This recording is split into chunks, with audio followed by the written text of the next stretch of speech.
Good morning, everyone. Welcome to Sober Readings. Today is Tuesday, the 2nd of June. My name is Scott, and I'll be your host. Let's begin today's episode with the Serenity Prayer. God, grant us the serenity to accept the things we cannot change, courage to change the things we can, and the wisdom to know the difference.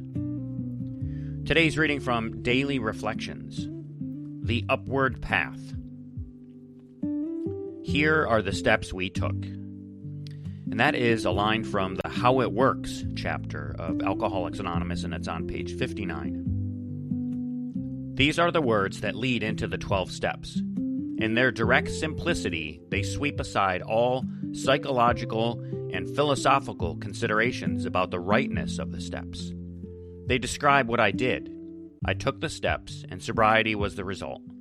These words do not imply that I should walk the well-trodden path of those who went before, but rather that there is a way for me to become sober, and that it is a way I shall have to find. It is a new path, one that leads to infinite light at the top of the mountain. The steps advise me about the footholds that are safe and about chasms to avoid. They provide me with the tools I need during the many parts of the solitary journey of my soul. When I speak of this journey, I share my experience, strength, and hope with others. Today's reading from 24 Hours, June 2, AA Thought for the Day. Some more things I do not miss since becoming dry. Wondering if the car is in the garage and how I got home. Struggling to remember where I was and what I did since my last conscious moment. Trying to delay getting off to work. Wondering how I will look when I arrive at the office, dreading the day ahead of me. I'm quite sure that I don't miss these things, am I not? The meditation for the day. No man can believe in God and keep his selfish ways. The self shrivels up and dies, and upon the soul becomes stamped God's image. The gradual elimination of selfishness and the growth of love for God and your fellow man is the goal of life. At first, you have only a faint likeness to the divine. But the picture grows and takes on more and more of the likeness of God until those who see you can see in you some of the power of God's grace at work in a human life. Today's prayer for the day. I pray that I may develop that faint likeness I have to the divine. I pray that others may see in me some of the power of God's grace at work.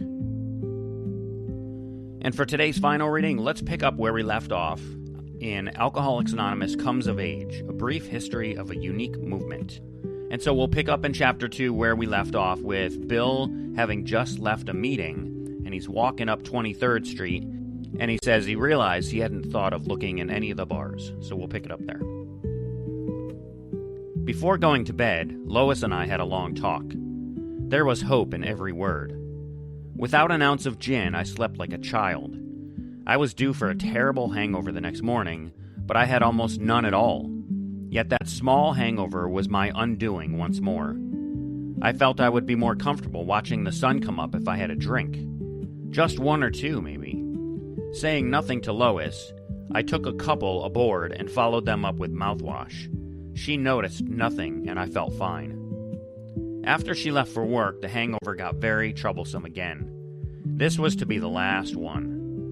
Rationalizing as usual, I felt justified in tapering off. As always, of course, I tapered on instead of off, and at 6 o'clock, poor Lois found me upstairs on the bed, dead drunk. Yet I had seen some kind of light, and although I drank on for 3 days, I kept pondering that mission experience. Sometimes it seemed real. Then again, I would brush it away, charging it off to an alcohol-fired imagination. On the morning of the third day, my wandering thoughts gathered into a sharp focus. I remember comparing myself to a cancer victim. If I had cancer, I would do anything to get well, would I not? Yes, anything, whatever. Would I sit home and put cold cream on the affected parts? No, of course not. What would I do? I would head for the best physician in the business and beg him to destroy or cut away those consuming cells. I would have to depend on him, my god of medicine, to save me. My dependence would be absolute. For myself, I could do nothing. Alcoholism, not cancer, was my illness. But what was the difference? Was not alcoholism also a consumer of body and mind? Alcoholism took longer to do its killing, but the result was the same. So if there was a great physician who could cure the alcoholic sickness, I had better seek him now, at once. I had better find what my friend had found. Would I, like the cancer sufferer, do anything to get well? If getting well required me to pray at high noon in the public square with the other sufferers, would I swallow my pride and do that? Maybe I would. Meanwhile, though, I would go back to Towns Hospital where Dr. Silkworth would sober me up again.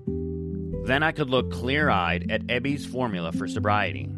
Perhaps I would not need an emotional conversion. Maybe a conservative doubter like me could get by without anything like that. Anyhow, I started for the hospital. Walking up Clinton Street to the subway, I fished 6 cents out of my pocket. A nickel would get me to the hospital. But hadn't I forgotten something? Here I was on my way to be cured. Typical alcoholic that I was, I figured I might as well be comfortable until the hospital took over. So I stepped into a grocery store where I had a slim credit. I remember explaining to the clerk that I was an alcoholic on my way to be cured. Could I have 4 bottles of beer on the cuff? I drank 1 bottle on the street and another in the subway. My spirits rose as I offered the third to a passenger. He turned down my refreshment, so I drained that bottle on the station platform near the hospital. Holding the last bottle by the neck, I walked into Towns, where Dr. Silkworth met me in the hall. Now in very high spirits, I waved the bottle and shouted, "At last, Doc, I found something." Even through my haze, I could see the good old man's face fall. I now know how much he loved me. This fresh outburst really hurt him. I tried to explain the new thing I thought I had found.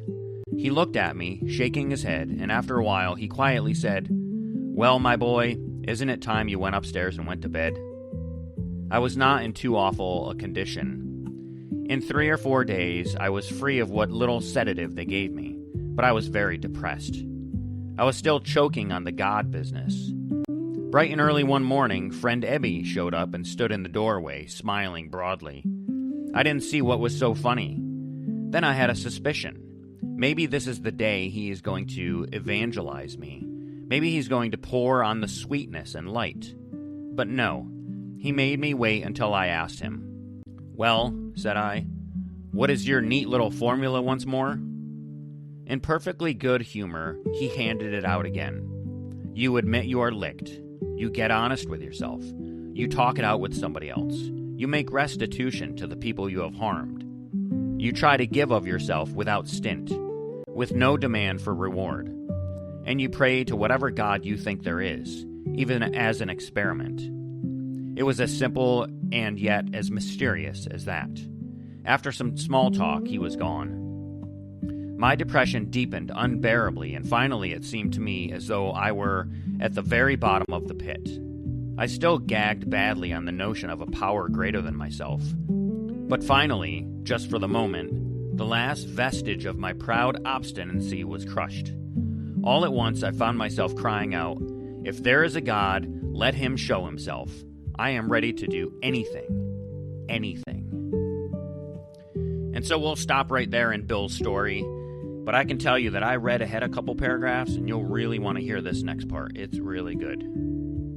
And so with that, we'll close today's episode of Sober Readings. Thank you all so much for listening.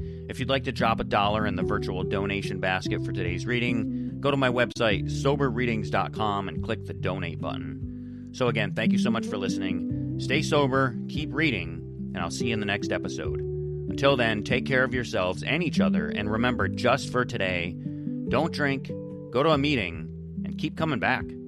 Have a great day, and as my friend Larry says, best day ever.